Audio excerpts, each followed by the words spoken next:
نحمده ونصلي على رسوله الكريم اما بعد فاعوذ بالله من الشيطان الرجيم بسم الله الرحمن الرحيم ولا تقولوا لمن يقتل في سبيل الله اموات بل احياء ولكن لا تشعرون ولنبلونكم بشيء من الخوف والجوع ونقص من الاموال والانفس والثمرات وبشر الصابرين الذين إذا أصابتهم مصيبة قالوا إنا لله وإنا إليه راجعون أولئك عليهم صلوات من ربهم ورحمة وأولئك هم المهتدون صدق الله العظيم رب اشرح لي صدري ويسر لي أمري واحلل عقدة من لساني يفقهوا قولي اللهم ربنا الہمنا رشدنا واعذنا من شرور انفسنا اللهم ارنا الحق حقا وارزقنا اتباعه وارنا الباطل باطلا وارزقنا اجتنابه آمین یا رب العالمین۔ معزز حاضرین اور محترم ناظرین و سامعین، السلام علیکم ورحمۃ اللہ وبرکاتہ۔ آج ہماری سہ روزہ تقاریر کی آخری کڑی ہے۔ آپ کو یاد ہوگا کہ سب سے پہلے خطاب میں ہم نے قرآن کا فلسفہ شہادت سمجھا، قرآن مجید میں یہ اصطلاح کس معنی میں آئی ہے، اور اس کے ساتھ ہی امت مسلمہ کا فرض منصبی وَكَذَلِكَ جَعَلْنَاكُمْ أُمَّةً وَسَطًا لِتَكُونُوا شُهَدَاءَ عَلَى النَّاسِ وَيَكُونَ الرَّسُولُ عَلَيْكُمْ شَهِيدًا۔ تو اللہ کے دین کو بالفعل قائم کرنے کے لیے، تاکہ نوع انسانی پر ایک ابدی حجت قائم ہو جائے کہ اللہ کا دین قابل عمل ہے، اسے قائم کیا جا سکتا ہے، اور یہ بہترین سماجی نظام ہے، پولیٹیکو سوشو اکنامک سسٹم اس سے بہتر آج تک چشم فلک نے نہیں دیکھا۔ یہ حجت قائم کرنے کے لیے جن حضرات نے اپنی جانوں کا نذرانہ پیش کر دیا، گویا کہ وہ اللہ کے گواہ قرار پائے، ان کے لیے لفظ شہید استعمال کیا گیا۔ دوسرے لیکچر میں آپ کو یاد ہوگا کہ ہم نے یہ بات سمجھنے کی کوشش کی کہ جب اللہ کا دین جزیرہ نماء عرب میں قائم ہو گیا، اور گویا کہ ہم کہہ سکتے ہیں کہ انقلاب محمدی علی صاحب الصلاۃ والسلام کی تکمیل ہو گئی، تو جیسے کہ ہر انقلاب کے ساتھ ہوتا ہے، اس کے بعد کچھ کاؤنٹر ریولوشنری موومنٹس شروع ہوئی۔ چنانچہ سب سے پہلے اندرون ملک عرب جھوٹے نبی کھڑے ہو گئے، نبوت کے جھوٹے دعوے دار، اور بہت سے لوگوں نے حکومت کو زکوٰۃ ادا کرنے سے انکار کر دیا، اور یہ فتنہ اتنا بڑا تھا کہ واقعہ یہ ہے کہ اگر اسے کرش نہ کر دیا جاتا تو انقلاب محمدی علی صاحب الصلاۃ والسلام اسی وقت ناکام ہو جاتا۔ یہ حضرت ابو بکر صدیق رضی اللہ تعالیٰ عنہ کے فضائل کا سب سے درخشاں باب ہے کہ انہوں نے اپنے عزم اور ہمت اور استقلال اور اللہ پر اعتماد، اللہ پر توکل اور بھروسے کے ساتھ ان دونوں فتنوں کو آئرن ہینڈ کے ساتھ کرش کر دیا، اور سال سوا سال ہی میں ان دونوں کاؤنٹر ریولوشنری موومنٹس کو ختم کر کے اس کے بعد انہوں نے جلد ہی اس نظام کا گویا کہ انچارج حضرت عمر رضی اللہ تعالیٰ عنہ کو بنا دیا کہ جو خلیفہ ثانی ہے۔ پھر ہم نے دیکھا کہ حضرت عمر کے زمانے میں رضی اللہ تعالیٰ عنہ توسیع کا جو عمل ہے، توسیع انقلاب محمدی کا عمل بڑی تیز رفتاری کے ساتھ جاری ہوا، فتوحات کا سیلاب آیا، ایران پوری سلطنت تہس نہس ہو کر رہ گئی، اس کے پرچے اڑ گئے، سلطنت روما اپنے تمام شمالی افریقی مقبوضات سے محروم، مغربی ایشیا سے اسے بے دخل کر دیا گیا، صرف وہ یورپ کے اندر محدود ہو کر رہ گئی۔ اب ظاہر بات ہے کہ اس کے خلاف بھی تو پھر رد عمل ہونا تھا، کاؤنٹر ریولوشنری موومنٹس اٹھنی تھی۔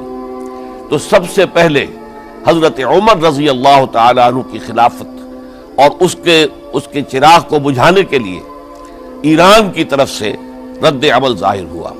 ہرموزان جو ایک بڑا ان کا جرنیل تھا، اس کی سازش اور ابو لولو فیروز کے ذریعے سے حضرت عمر رضی اللہ تعالیٰ عنہ کو شہید کر دیا گیا۔ سمجھا یہ گیا تھا کہ یہ ساری عمارت شاید اسی شخصیت کی بل پر کھڑی ہے، لہذا جب میدان سے حضرت عمر ہٹ جائیں گے تو یہ خلافت کی پوری عمارت جو ہے وہ زمین بوس ہو جائے گی۔ لیکن معلوم ہوا یہ عمارت محمد کی بنائی ہوئی تھی صلی اللہ علیہ وسلم۔ کھنڈر بتا رہے ہیں عمارت عظیم تھی، بڑی عظیم عمارت تھی جو حضور نے تعمیر کی تھی، لہذا حضرت عمر کی شہادت سے کوئی فرق واقع نہیں ہوا۔ حضرت عثمان رضی اللہ تعالیٰ عنہ آ گئے میدان میں، اور میں بتا چکا ہوں آپ کو کہ ان کے دور خلافت کے جو 12 سال ہیں ان میں سے پہلے 10 سال بالکل حضرت عمر فاروق رضی اللہ تعالیٰ عنہ کی خلافت کے دور کی مثال ہے۔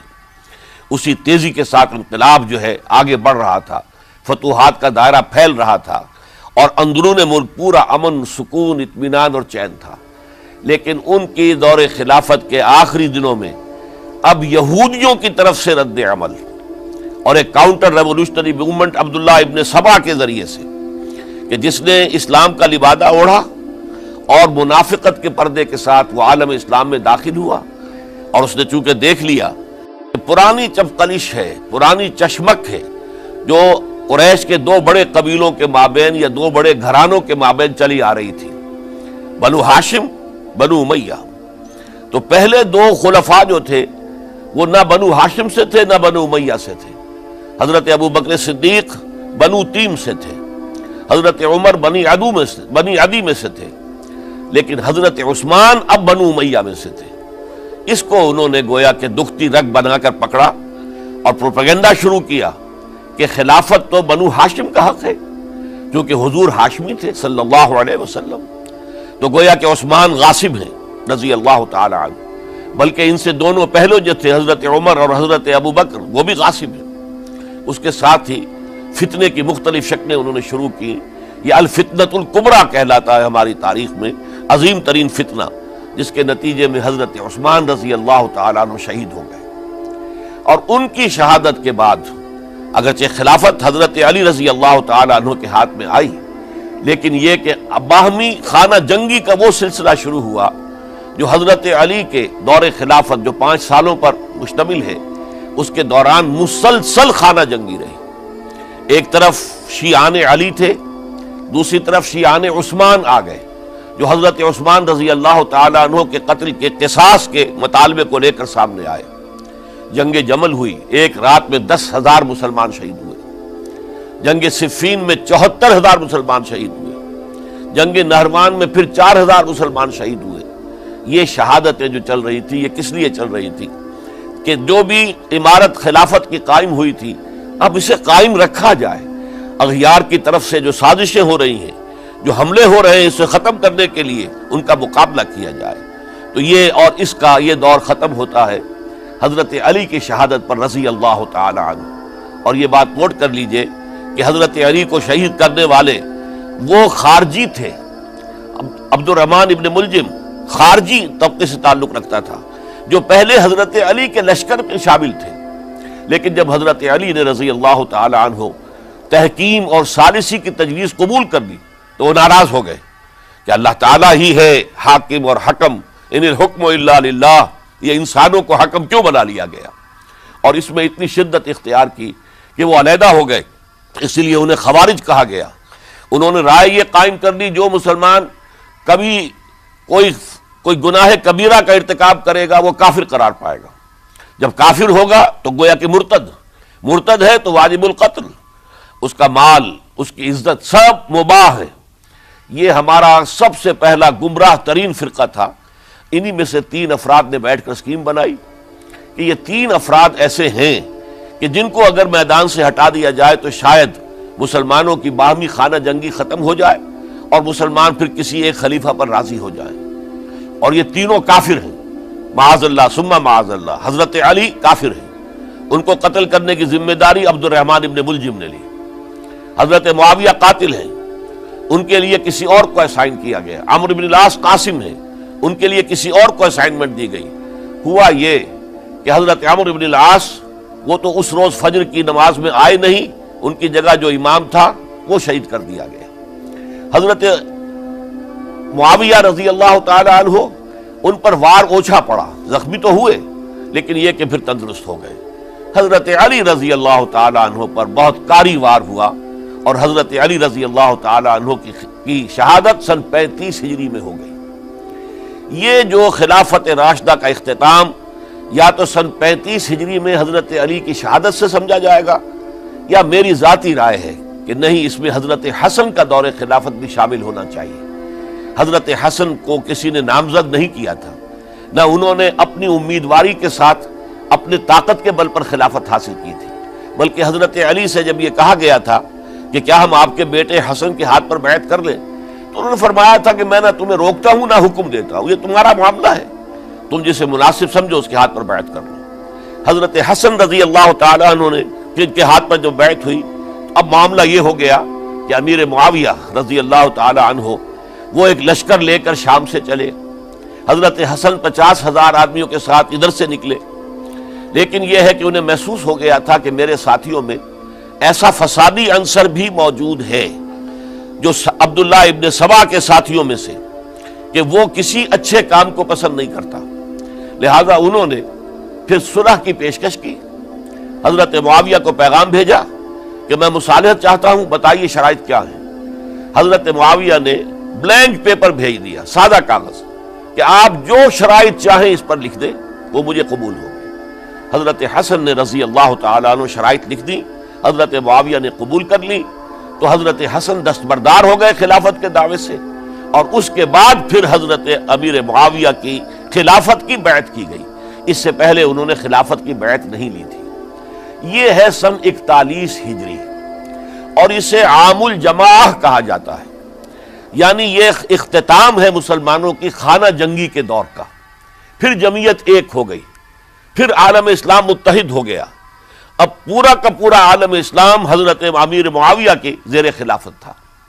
اور حضرت امیر معاویہ کون ہیں؟ وہ خود ایک صحابی رسول ہیں، جلیل القدر صحابی رسول ہیں، اور آپ کو میں نے کل بھی بتایا تھا کہ حضرت معاویہ رضی اللہ تعالی عنہ کی ایک ہمشیرہ ام حبیبہ رضی اللہ تعالی عنہ حضور کے ازواج مطہرات میں سے ہیں، تو حضور کے گویا کے برادر نسبتی ہوئے۔ جو چند لوگ جو وحی کے لکھنے پر جو کاتبین وحی جو حضور نے مقرر کیے تھے، ان میں سے ایک حضرت معاویہ بھی ہے۔ پھر حضرت معاویہ کے لیے حضور کی دعا ہمیں ملتی ہے، اللہم اجعلہ ہادیا مہدیا، اے اللہ اسے ہادی ہدایت دینے والا بنا دے اور مہدی بنا دے جو ہدایت یافتہ ہو۔ تو یہ ان کی شان ہے۔ اور پھر یہ کہ ان کے زمانے میں جب عالم اسلام متحد ہو گیا، داخلی خلفشار ختم ہو گیا، تو فتوحات کا سلسلہ بھی دوبارہ جاری ہو گیا۔ حضرت علی رضی اللہ تعالیٰ عنہ کے 5 سالہ دور خلافت میں کوئی توسیع نہیں ہو سکی تھی دارالاسلام کی، کوئی مزید علاقے جو ہیں سلطنت اسلامی میں شامل نہیں کیے جا سکے تھے، اس لیے کہ سارا معاملہ تو داخلی خلفشار کا تھا۔ جو خانہ جنگی ہو رہی تھی، ایک دوسرے کی تیروں اور تلواروں اور نیزوں سے 1 لاکھ کے قریب مسلمان ختم ہو گئے تھے، تو اندر سے گویا کہ موشن ٹوٹ گیا اس سیلاب کا۔ تو سیلاب پھر دوبارہ جب امت جمع ہو گئی عام الجماع کے بعد، تو حضرت معاویہ رضی اللہ تعالیٰ عنہ ان کا دور خلافت اب 20 برس ہے، اندازہ کیجئے۔ یہ پورے 20 برس کوئی اندرونی خلفشار نہیں ہوا، کوئی جھگڑا نہیں ہوا، کوئی فساد نہیں ہوا، بلکہ جو فتوحات کا دائرہ تھا شروع ہو گیا۔ مکران اور سندھ کے علاقے فتح ہوئے، کابل اور یہ افغانستان کا علاقہ فتح ہوا، ترکستان کے علاقوں کے اندر پیش قدمی ہوئی۔ ادھر یہ کہ قیصر سلطنت روما کا اس کے مرکزی شہر قسطنطنیہ پر حملہ کیا گیا، جس کے لیے کہ حضور کی حدیث موجود تھی پیشن گوئی کے طور پر، اول جیش یغزو مدینۃ القیصر مغفورون لہم۔ حضور نے فرمایا تھا کہ جو پہلا لشکر قیصر کے شہر پر حملہ کرے گا تو وہ سب کے سب وہ مغفرت پا جائیں گے، اللہ تعالیٰ ان کی مغفرت فرما دے گا۔ اگرچہ کامیابی نہیں ہوئی، لیکن اس پیشن گوئی کی وجہ سے آپ کو معلوم ہے کہ حضرت ایوب رضی اللہ تعالی عنہ ان کو بھی اس پیشن گوئی کی وجہ سے، حالانکہ 90 برس سے اوپر عمر تھی، لیکن وہ بھی کہا انہوں نے کہ میں بھی اس میں جانا چاہتا ہوں، چنانچہ اس لشکر میں گئے، وہیں فوت ہوئے۔ بہرحال یہ سارے کارنامے اپنی جگہ پر، امن و امان اپنی جگہ پر، اس کے باوجود اہل سنت والجماعت حضرت معاویہ کے دور خلافت کو خلافت راشدہ میں شامل نہیں سمجھتے۔ اس کی وجہ کیا ہے؟ خلافت راشدہ کی شرط اولین قرآن مجید کے حکم کے مطابق امرہم شورا بینہم، مسلمانوں کے باہمی معاملات باہمی مشورے سے طے پاتے ہیں۔ حضرت ابو بکر صدیق رضی اللہ تعالیٰ عنہ سقیفہ بنی سعدہ کے اندر مشورے کے بعد ان کو منتخب کیا گیا اور ان کے ہاتھ پر بیعت ہوئی۔ حضرت عمر رضی اللہ تعالیٰ عنہ کو حضرت ابو بکر نے مسلمانوں سے مشورہ کر کے پھر نامزد کیا۔ حضرت عثمان کے لیے حضرت عمر رضی اللہ تعالیٰ عنہ نے اپنے جانشین کے لیے 6 افراد پر مشتمل کمیٹی بنا دی، جو بڑے سے بڑے جو اصحاب جو جن کے بارے میں کہا گیا ہے کہ جن کو دنیا ہی میں بشارت دے دی گئی تھی، جو عشرہ مبشرہ میں سے جو باقی تھے، ان کے اوپر مشتمل کمیٹی بنا دی کہ آپ لوگ طے کر لیں اور اپنے سے کسی ایک پر جمع ہو جائیں۔ اس اعتبار سے حضرت علی کے ہاتھ پر بھی جو بیعت ہوئی ہے تو وہ اہل مدینہ کے دباؤ پر ہوئی ہے، ان کے مطالبے پر ہوئی ہے۔ حضرت علی خود جو ہے وہ خلافت کے مدعی نہیں تھے بلکہ انکار کرتے رہے، چونکہ فتنے کا دور تھا۔ حضرت عثمان شہید ہوئے تھے، مسلمانوں کے دل زخمی تھے۔ اس حالت میں وہ سمجھتے تھے کہ اگر میں یہ خلافت جو ہے اپنے ہاتھ میں لے لوں گا تو ہو سکتا ہے کہ اس کا حق ادا نہ کر سکوں، لیکن یہ کہ جب انہوں نے دیکھا کوئی اور بھی تیار نہیں، طلحہ بھی تیار نہیں، زبیر بھی تیار نہیں، تو آخر مسلمانوں کو بغیر امارت کے چھوڑا تو نہیں جا سکتا، تو حضرت علی نے وہ قبول کر لی۔ حضرت حسن کے بارے میں بتا چکا ہوں کہ ان کے بارے میں لوگوں نے کہا تو حضرت علی نے فرمایا میں نہ حکم دیتا ہوں نہ روکتا ہوں۔ لیکن حضرت امیر معاویہ رضی اللہ تعالیٰ عنہ صحابی بھی ہے، حضور کے قرابت دار بھی ہے، کاتبین وحی میں سے بھی ہے، پھر ان کا دور حکومت امن، سکون، اطمینان ہر طرح سے جو ہے 20 برس تک کوئی داخلی خلفشات نہیں ہوا، کوئی فساد نہیں ہوا، کوئی باہمی جنگ و جدل نہیں ہوا، بلکہ فتوحات کا دائرہ آگے بڑھا۔ اس کے باوجود چونکہ انہوں نے طاقت سے خلافت حاصل کی، لہذا ان کے دور خلافت کو ہم خلافت راشدہ میں تسلیم نہیں کرتے، حالانکہ وہ خود راشد ہیں۔ اس لیے کہ تمام صحابہ کرام کے بارے میں سورہ حجرات میں فرمایا وَلَٰكِنَّ اللَّهَ حَبَّبَ إِلَيْكُمُ الْإِيمَانَ وَزَيَّنَهُ فِي قُلُوبِكُمْ وَكَرَّهَ إِلَيْكُمُ الْكُفْرَ وَالْفُسُوقَ وَالْعِصْيَانَ أُولَٰئِكَ هُمُ الرَّاشِدُونَ۔ تمام صحابہ کرام کی شان یہ ہے کہ اللہ تعالیٰ نے ان کے دلوں میں ایمان کو کھبو دیا ہے، ایمان ان کے دلوں میں رچ گیا ہے، بس گیا ہے، جم گیا ہے، اور کفر سے، فسق سے انہیں تبھی نفرت ہو گئی ہے، اور یہ سب کے سب راشدون ہیں۔ تو تمام صحابہ راشدون ہیں۔ اس اعتبار سے خود حضرت امیر معاویہ بھی راشدون میں شامل ہے، لیکن خلفائے راشدین میں شامل نہیں ہے۔ خلفائے راشدین عام طور پر تو ہم کہتے ہیں حضرت ابو بکر، حضرت عمر، حضرت عثمان، حضرت علی۔ میں نے اپنی ذاتی رائے، حقیر سی رائے عرض کی ہے، اس میں حضرت حسن کا دور بھی شامل ہونا چاہیے 6 مہینے کا، تب وہ 30 برس پورے ہوتے ہیں، جو حدیث میں آیا ہے کہ خلافت جو ہے وہ 30 برس رہے گی، اس کے بعد ملوکیت شروع ہو جائے گی۔ تو ملوکیت کا پہلا قدم یہ تھا کہ حضرت معاویہ نے طاقت سے بزور خلافت حاصل کی، اس لیے ان کو خلیفہ راشد ہم نہیں کہتے۔ البتہ یہ ضرور ہے کہ ان کا دور بہت پرسکون دور تھا۔ البتہ جب 10 برس گزر گئے حضرت معاویہ کے دور حکومت کو، اب میں یہاں لفظ خلافت کی بجائے دور حکومت استعمال کر رہا ہوں، جو کہ خلافت راشدہ سے ذرا اس کا فرق واضح ہو جائے، تو اس وقت ایک اور صحابی، جلیل القدر صحابی مغیرہ ابن شعبہ رضی اللہ تعالی عنہ، وہ حضرت معاویہ کے پاس آئے اور انہوں نے یہ کہا کہ دیکھیے اگر آپ نے اپنے بعد اپنا جانشین نامزد نہ کیا تو ہو سکتا ہے پھر فسادات پیدا ہو جائے، پھر مختلف لوگ خلافت کا دعویٰ لے کر کھڑے ہو جائیں، پھر خانہ جنگی ہو جائے۔ 5 برس کی خانہ جنگی میں 1 لاکھ سے زیادہ مسلمان شہید ہو چکے ہیں، قتل ہو چکے ہیں، ہلاک ہو چکے ہیں۔ اب دوبارہ وہی دور نہ آ جائے، لہذا آپ اپنا جانشین نامزد کر دیجئے۔ امیر معاویہ ریلیکٹنٹ تھے، لیکن انہوں نے دلائل دیے، دلائل مضبوط تھے۔ انہوں نے کہا کہ اب کبار صحابہ دنیا سے رخصت ہو چکے، وہ جماعت کہ جن کی تربیت اور تزکیہ، جن کی تعلیم حضور نے خود کی تھی اور ان کو اندر سے پاک کر دیا تھا، ان کی نیتیں بالکل پاک ہو چکی تھی، کوئی نفسانیت ان میں نہیں رہی تھی، وہ جماعت تو اکثر و بیشتر اب ختم ہو چکی، فوت پا چکے، وفات ہو چکی۔ لہذا اب جو ہے اکثر و بیشتر نو مسلم ہیں، جو بعد کے فتوحات کے ذریعے سے اسلام لائے ہیں، لہذا ان کے اندر نہ وہ پختگی ہے، نہ ان کے اندر وہ تقوی ہے، نہ تدین ہے، نہ اصول پرستی ہے۔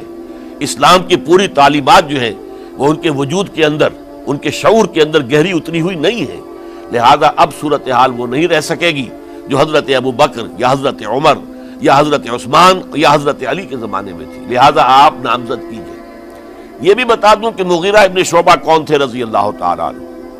نمبر ایک یہ کہ یہ اصحاب شجرہ میں شامل ہیں، جن 1400 یا 1800 افراد نے حضور سے بیعت کی تھی صلح حدیبیہ سے متصل قبل، اس درخت کے نیچے بیٹھ کر، جس کے بارے میں سورہ فتح میں فرمایا گیا کہ لقد رضی اللہ عن المؤمنین اذ یبایعونک تحت الشجرہ، اللہ ان تمام اہل ایمان سے راضی ہو گیا جو ہے نبی صلی اللہ علیہ وسلم آپ کے دست مبارک پر بیعت کر رہے تھے اس درخت کے نیچے، ان میں سے موجود، ان میں یہ مغیرہ ابن شعبہ ہے۔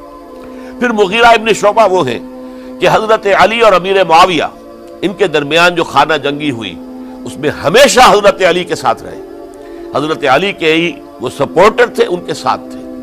اس پہلو سے اچھی طرح سمجھ لیجئے کہ یہ نہیں ہے کہ وہ در حقیقت کوئی پہلے سے وہ امیر معاویہ کے ساتھی تھے، نہیں، لیکن اب جو صورتحال وہ دیکھ رہے تھے، جہاں دیدہ انسان تھے، بہت بڑے سیاستدان تھے، جانتے تھے حالات کو، حالات کے نبض پر ان کا ہاتھ تھا، لہذا انہوں نے یہ مشورہ دیا اور پھر امیر معاویہ نے اس مشورے کو قبول کر لیا اور یزید کی ولی عہدی کا اعلان کر دیا۔ یہ بالکل مڈل ہے حضرت امیر معاویہ کے دور خلافت کا درمیان، یہ 10 سال جب ہو گئے تھے حضرت امیر معاویہ کی خلافت کو یا حکومت کو، تب یہ معاملہ پیش آیا اور یزید کے ہاتھ پر یہ بیعت ولی عہدی تمام جو بھی مختلف گورنرز تھے ان کے ذریعے سے کہہ دیا گیا اپنے اپنے علاقے کے لوگوں سے بیعت لے لو۔ یہ بیعت عام طور پر لوگوں نے کر لی، البتہ 5 شخصیتیں جو بہت نمایاں تھیں انہوں نے اس بیعت سے انکار کیا۔ ان میں کون تھے ذرا نوٹ کیجئے۔ حضرت ابو بکر فوت ہو چکے، ان کے بیٹے عبد الرحمن ابن ابی بکر۔ حضرت عمر فوت ہو چکے، ان کے بیٹے عبداللہ ابن عمر۔ حضرت زبیر فوت ہو چکے، ان کے بیٹے عبداللہ ابن زبیر۔ حضرت عباس فوت ہو چکے، ان کے بیٹے عبداللہ ابن عباس۔ حضرت علی شہید ہو چکے، ان کے بیٹے حسین ابن علی رضی اللہ تعالی عنہم اجمعین۔ یہ 5 جو امت کے بہت بڑے 5 افراد کے گویا کے وہ چشم و چراغ تھے ان گھرانوں کے، انہوں نے انکار کیا۔ اور ان میں خاص طور پر عبد الرحمن ابن ابی بکر نے یہ جملہ کہا کہ تم چاہتے ہو کہ قیصر و کسریٰ کی سنت پر عمل کرو کہ باپ کے بعد بیٹا حاکم بن جائے، یعنی ایک قدم تو خلافت کا نظام پہلے ہی نیچے اتر چکا۔ مشاورت سے تو حضرت امیر معاویہ کا بھی جو نسب ہوا ہے وہ مشاورت سے نہیں ہوا۔ ایک درجے میں وہ جو اللہ تعالیٰ کے رسول نے عمارت بنائی تھی شاندار، اس خلافت کا جو سیاسی نظام تھا اس میں ایک تو کڑی آ چکی زوال کی کہ ایک شخص نے طاقت کے ذریعے سے خلافت حاصل کر لی۔ اب اس کی اگلی کڑی لانا چاہتے ہو کہ قیصر و کسریٰ کے طریقے سے خاندان کے اندر، ایک قبیلے کے اندر یہ خلافت جو ہے یا حکومت جو ہے نسل بعد نسل، باپ کے بعد بیٹا اور بیٹے کے بعد پوتا، اس کو ہم کبھی گوارا نہیں کریں گے۔ حضرت امیر معاویہ بہت دانشمند انسان تھے، انہوں نے ان 5 حضرات پر کوئی تشدد نہیں کیا، کوئی جبر نہیں کیا، بلکہ رہنے دیا، ٹھیک ہے یہ بیعت نہیں کر رہے، ابھی تو بیعت ولی عہدی ہے، کوئی حرج نہیں۔ لہذا کوئی جھگڑا، کوئی اس وجہ سے کوئی فساد، اس بنا پر کوئی جنگ نہیں ہوئی۔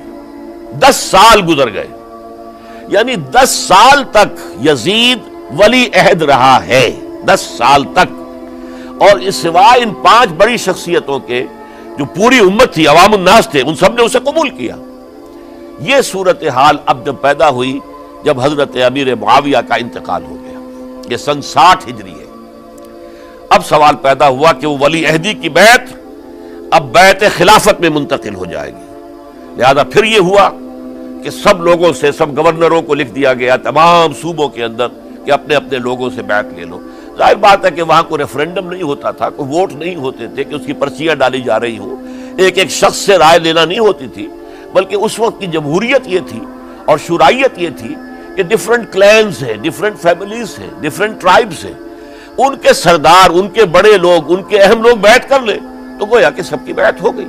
وہ ایک قبائلی نظام تھا اور اس میں یہ نہیں تھا نظام کے ووٹ بنے ہوئے ہوں اور اس کی پرچیاں ڈالی جا رہی ہوں، تو تمام عالم اسلام نے گویا کہ بیعت قبول کر لی اب یزید کی بحیثیت خلیفہ۔ اب وہ جو 5 آدمی تھے ان میں سے ایک فوت ہو چکے تھے، حضرت عبد الرحمن ابن ابی بکر رضی اللہ تعالی عنہما، دونوں فوت ہو گئے، لیکن باقی 4 رہ گئے۔ ان 4 کو نوٹ کیجئے، اور یہ بڑا سینسٹیو ایشو ہے جس پر میں اب گفتگو کر رہا ہوں۔ ان 4 میں کون ہیں؟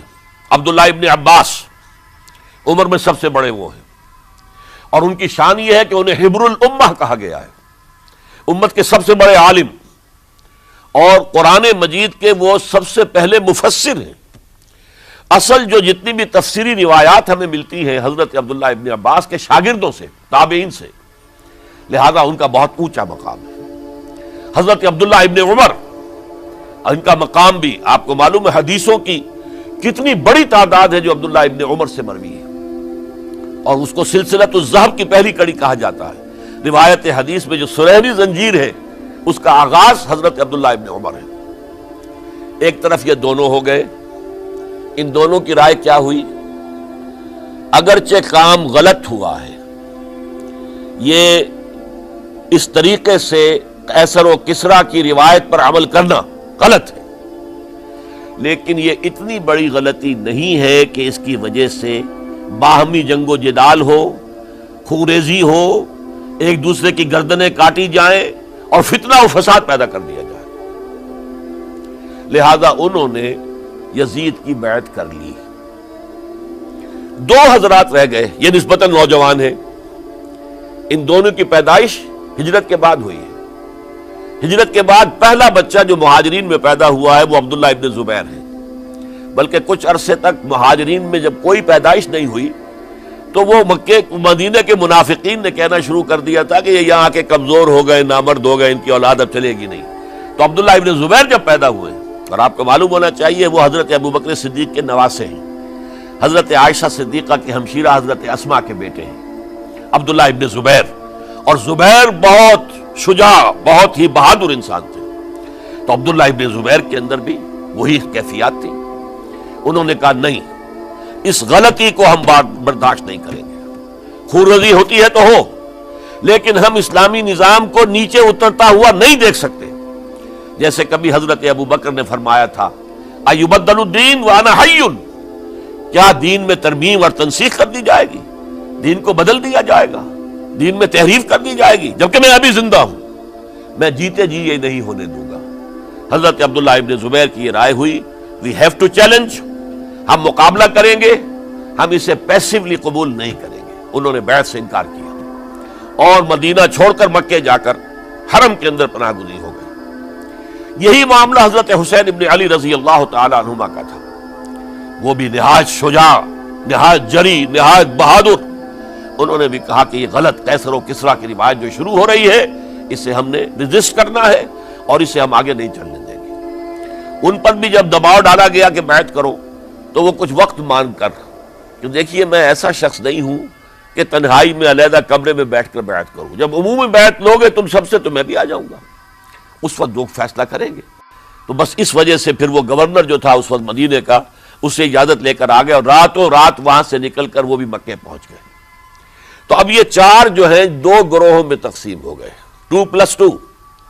2 کی رائے یہ ہوئی کہ بات غلط ہے، لیکن اس کی بنا پر خونریزی، جنگ و جدال، جنگ آپس میں خونریزی کرنا یہ صحیح نہیں ہے، بلکہ مصلحت اس میں ہے کہ اس کو قبول کر لیا جائے۔ پھر اللہ تعالیٰ کو بہتر حالات پیدا کرے گا اس کے ذریعے سے، تعلیم کے ذریعے، تلقین کے ذریعے سے، جیسے نبی اکرم صلی اللہ علیہ وسلم نے اتنا عظیم انقلاب برپا کیا تھا۔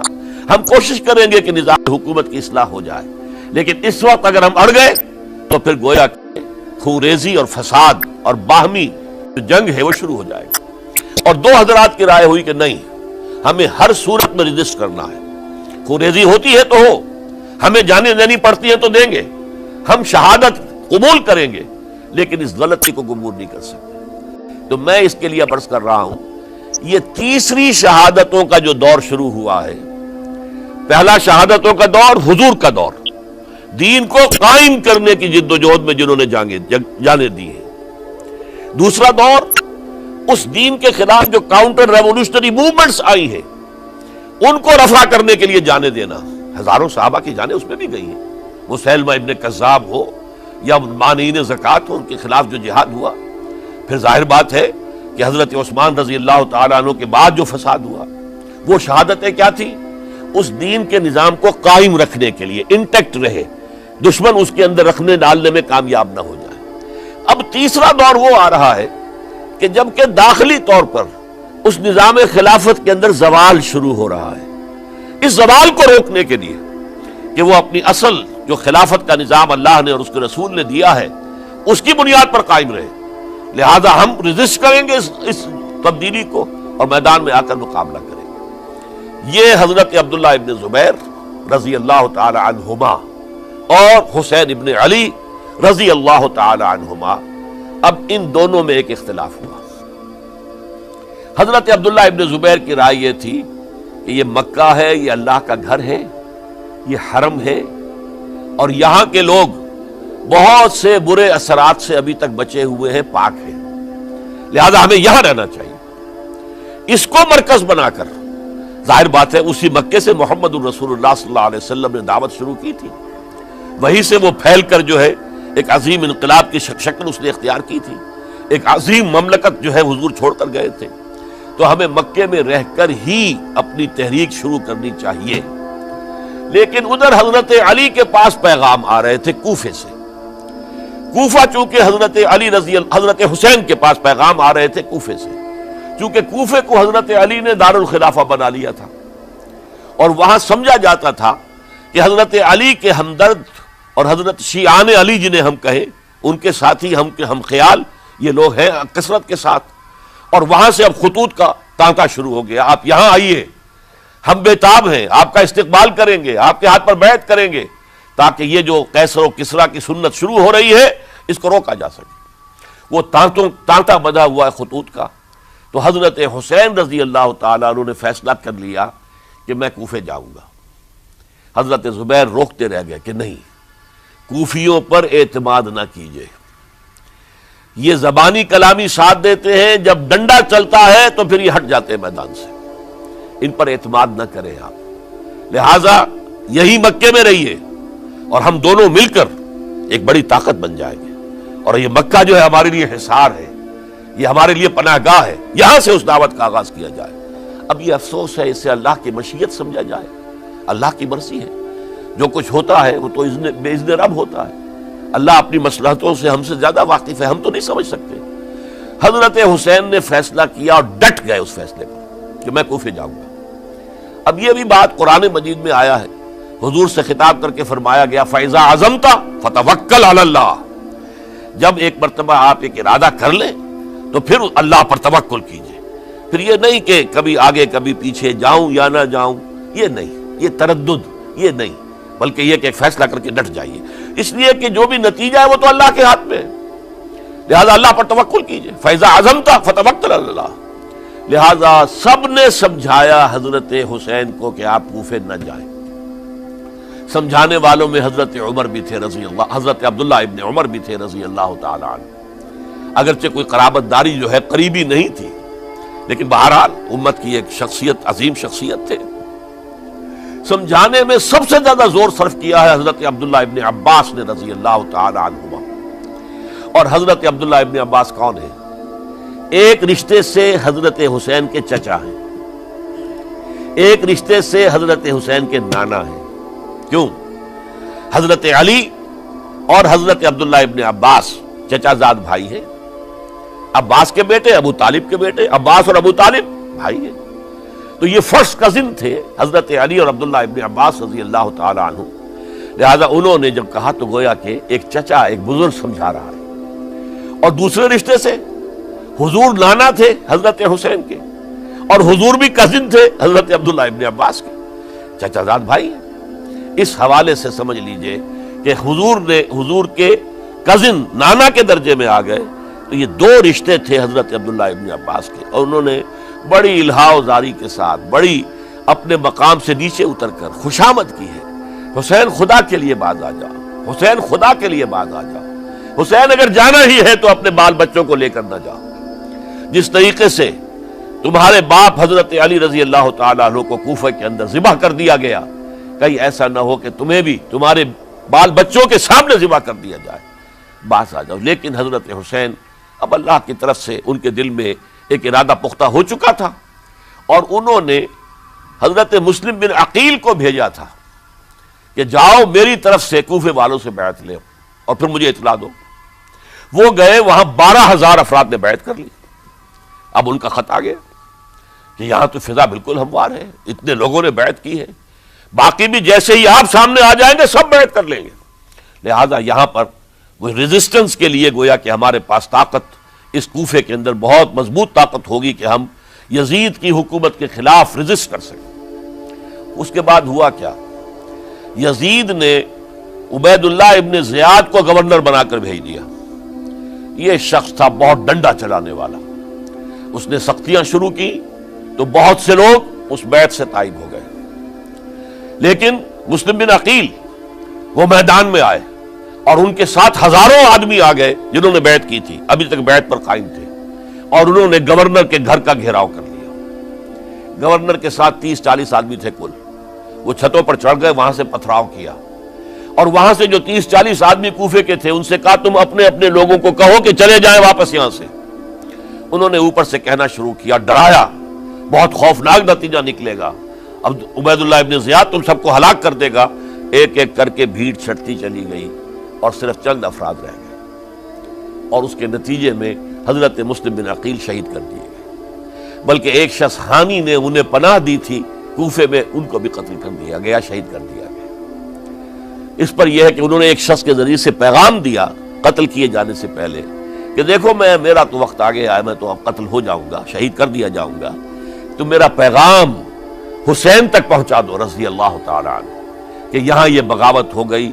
لوگوں نے، کوفیوں نے، الکوفی لا یوفی، کوفی جو ہے وہ پورا نہیں کرتا اپنے عہد کو اور وفا کو، اس کا ایک ثبوت ہمیں مل گیا ہے، یہ سب کے سب منحرف ہو گئے بیعت سے، آپ جہاں تک آ گئے وہاں سے واپس چلے جائیے۔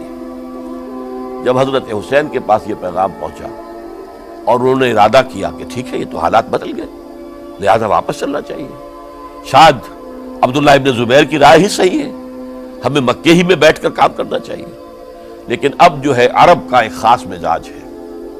حضرت مسلم بن عقیل کے بیٹے آڑے آ گئے، اب ہم اپنے باپ کے خون کا قصاص لیے بغیر نہیں جائیں گے، اور حضرت حسین رضی اللہ تعالیٰ عنہ بامروت انسان، شریف النفس انسان، کیسے ممکن تھا غیرت مند غیور انسان وہ کیسے ان کی بات کو رد کر دیتا؟ لہذا اچھا چلو چلتے ہیں کوفے کی طرف۔ آگے بڑھتے چلے گئے، کربلا میں پہنچ گئے، جو کچھ وہاں ہوا ہے پھر آپ کو معلوم ہے۔ اس میں یہ بات ہے پہلے 1000 کا لشکر بھیجا تھا عبید اللہ ابن زیاد نے، اس پر حضرت حسین رضی اللہ تعالیٰ عنہ نے جو باتیں کہیں وہ کچھ اثر انداز ہو گئے۔ ان کا افسر جو تھا حر بن یزید تمیمی، وہ بعد میں حضرت حسین کا حامی ہو گیا، اور حضرت حسین کے ساتھ ہی اس کو بھی شہادت نصیب ہوئی۔ پھر دوسرے کو بھیجا عمرو بن سعد۔ عمرو بن سعد بھی ایک بڑی عظیم شخصیت کا بیٹا تھا، حضرت سعد ابن ابی وقاص جو فاتح ایران تھے، اور جن کو غزوہ احد کے موقع پر حضور نے فرمایا تھا کہ اے سعد تیر چلاؤ، میرے ماں باپ تم پر قربان ہوں۔ جبکہ احد میں گھیراؤ کر لیا تھا حضور کا، اور کفار قتل کرنے کے لیے ہجوم کر رہے تھے، اور کچھ حضرات تیر چلا چلا کے انہیں پھینک رہے تھے، دور جو ہے ہٹا رہے تھے، ان میں سے حضرت سعد ابن ابی وقاص بھی تھے۔ پھر وہ فاتح ایران تھے، اسی لیے گورنر بن گئے تھے ایران کے۔ سعد جو ہے ان کا بیٹے، یہ عمرو جو ہے یہ اب ایک بڑے صوبے کا گورنر بھی تھا، اس وقت 4000 آدمی دے کر بھیجا، وہ بھی نرمی کرتا رہا، اس نے کوئی تشدد نہیں کیا، اس کے اندر بہرحال اپنے عظیم باپ کے خون کا کچھ اثر تھا۔ لیکن یہ کہ پھر ابن زیاد کو اطلاع مل گئی کہ عمرو ابن سعد جو ہے وہ تو لے تو لال کر رہا ہے، حملہ نہیں کر رہا، قتل نہیں کر رہا، بلکہ یہ کہ وہ تو اس راستہ بھی دینے کے لیے تیار ہے کہ نہ مدینے کی طرف جائیے اور نہ آپ مکے کی طرف جائیے، نہ کوفے کی طرف جائیے، بلکہ آپ چاہے تو دمشق چلے جائیں، یزید سے اپنا معاملہ کر لیں۔ اس پر ابن زیاد نے پھر وہاں سے خط لکھا ہے، میں نے تمہیں اس کام کے لیے بھیجا تھا، میں نے تمہیں حکم دیا تھا حسین سے میری بیعت لو، یعنی میری بیعت کے ذریعے یزید کی بیعت لو اور اسے پکڑ کر لا کر میرے سامنے پیش کرو۔ لہذا پھر اس نے ایک بہت خونخوار شخص کو زیادہ فوج دے کر بھیجا ہے، اور وہ جو ہے اس نے آ کر جو ہے شمر نے پھر اس نے فیصلہ کن معاملہ کیا۔ حضرت حسین رضی اللہ تعالیٰ عنہ نے ان دنوں میں جو وہاں گزرے ہیں، جتنے بھی کوفی آئے ہوئے تھے نا، اکثر و بیشتر تو کوفے کے لوگ تھے، ان سے کہا کہ میں خود نہیں آیا، تم نے مجھے بلایا تھا، اے فلاں ابن فلاں کیا تم نے مجھے خط نہیں لکھا تھا کہ آؤ؟ اے فلاں ابن فلاں کیا تم نے مجھے پیغام نہیں بھیجا تھا کہ یہاں تشریف لائیے؟ اور دیکھو میرے پاس تمہارے خطوط موجود ہیں۔ وہ ایک تھیلا جس میں کہ خطوط ہے وہ بھی لا کے میدان میں رکھ دیا۔ یہ حضرت حسین رضی اللہ تعالیٰ عنہ کی شرافت اور اپنی صاف دلی، کوئی اس کے اندر عیاری نہیں تھی ان کے اندر، معاذ اللہ ثم معاذ اللہ، لیکن یہ کہ اس کا نتیجہ اچھا نہیں نکلا۔ نتیجہ کیا نکلا؟ اب انہیں پتا چل گیا کوفیوں کو، اگر اب حسین زندہ دمشق پہنچ گئے یزید کے پاس تو یہ ہم سب کا بھاڑا پھوڑ دیں گے، ہماری شامت آ جائے گی، لہذا اب تو کسی صورت انہیں زندہ نہیں رہنے دینا۔ یہ ایک بڑا اہم واقعہ نوٹ کر لیجیے اس کو، اس لیے کہ حضرت حسین نے ایک ایک کا نام لے کر اے فلاں ابن فلاں، اے فلاں ابن فلاں، اے فلاں ابن فلاں کیا تم نے خط نہیں لکھا تھا؟ کیا تمہارا پیغام نہیں تھا؟ اب انہوں نے دیکھا کہ یہ بھانڈا اگر یزید کے ہاں جا کر پھوڑ دیا گیا تو پھر ہماری خیر نہیں ہوگی۔ یہی وجہ ہے حضرت حسین کو شہید کرنے کے بعد، یہ نوٹ کر لیجئے، 72 آدمی تھے کل، جس کو کہہ لیں لشکر حضرت حسین کا رضی اللہ تعالیٰ عنہ، ان میں سے 20 خاندان بنی ہاشم کے چشم و چراغ تھے۔ وہ بڑی بہادری سے لڑے ہیں، بڑی بہادری سے لڑے، ایک ایک نے لڑ کر جان دی ہے، بہت سو کو مارا ہے۔ یقاتلون فی سبیل اللہ فیقتلون ویقتلون، قتل کر بھی رہے تھے، قتل ہو بھی رہے تھے، ایک ایک کر کے قتل ہو رہے تھے، شہید ہو رہے تھے۔ 20 جو ہے خاندان بنی ہاشم میں سے شہید ہوئے ہیں۔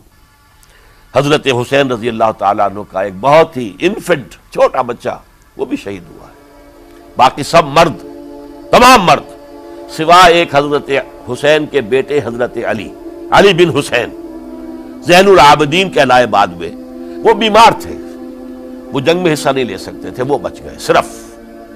اچھا حضرت حسین شہید ہو گئے، یہ ہے 10 محرم الحرام سن 61 ہجری۔ کیا مطلب ہے؟ حضور کے انتقال کے ٹھیک 50 برس بعد، سن 11 ہجری میں حضور کا انتقال، اور سن 61 ہجری میں حضور کے نواسے، اور جن کے بارے میں حضور نے فرمایا سیدہ شباب اہل الجنہ، حضرت حسین شہید کر دیے گئے۔ اور اس کے بعد اس لشکر نے خیموں کو آگ لگا دی۔ یہاں نکتہ سمجھ لیجیے، آگ کیوں لگائی؟ انہیں معلوم تھا ہمارے خلاف ڈاکومنٹری پروف موجود ہے وہاں پر، وہ ہمارے خطوط کے تھیلے وہاں موجود ہیں، اگر وہ باقی رہ گئے تو ہماری شامت آ جائے گی، ہمیں کون بچائے گا؟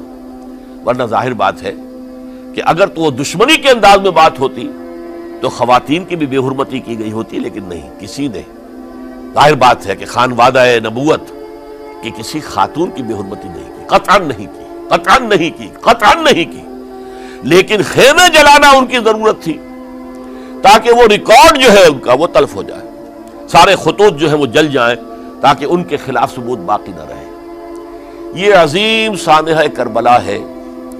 اب چونکہ یہ ہماری تاریخ کے ان واقعات میں سے ہے جس پر بہت کچھ اختلافات ہیں، مختلف گروہوں کی تعبیرات بہت مختلف ہیں۔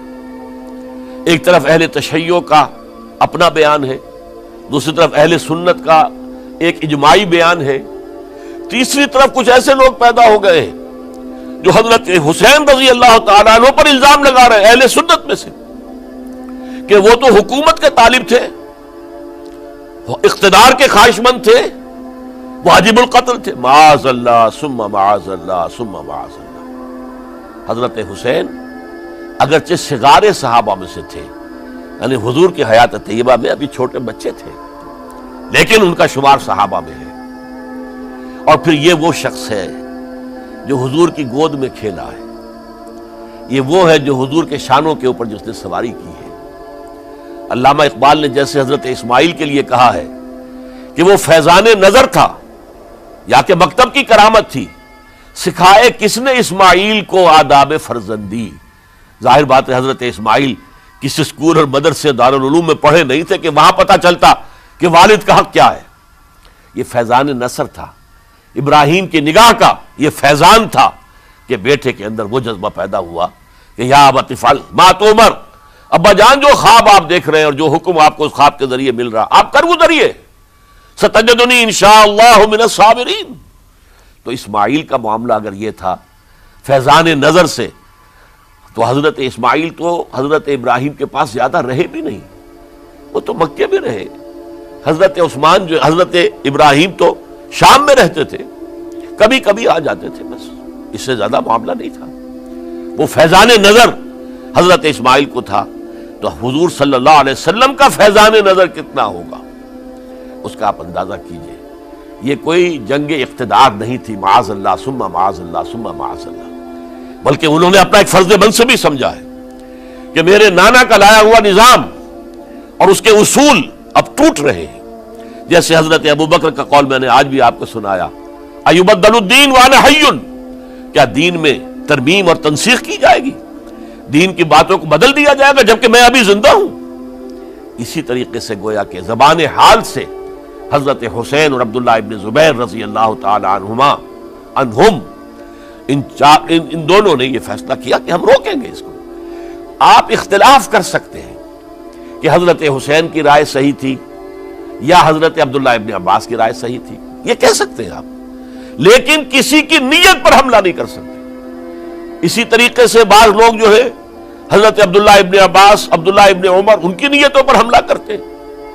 ان کو تو یزید نے دولت سے خرید لیا تھا، معاذ اللہ ثم معاذ اللہ ثم معاذ اللہ۔ یہ دونوں جلیل القدر صحابہ ہیں، یہ تو صغار صحابہ میں سے نہیں ہے، یہ جوان تھے پورے حضور کے زمانے میں، جنگوں میں حصہ لیا ہے۔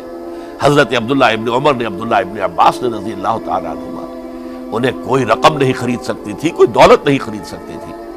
جو رائے انہوں نے قائم کی وہ دیانتاً قائم کی۔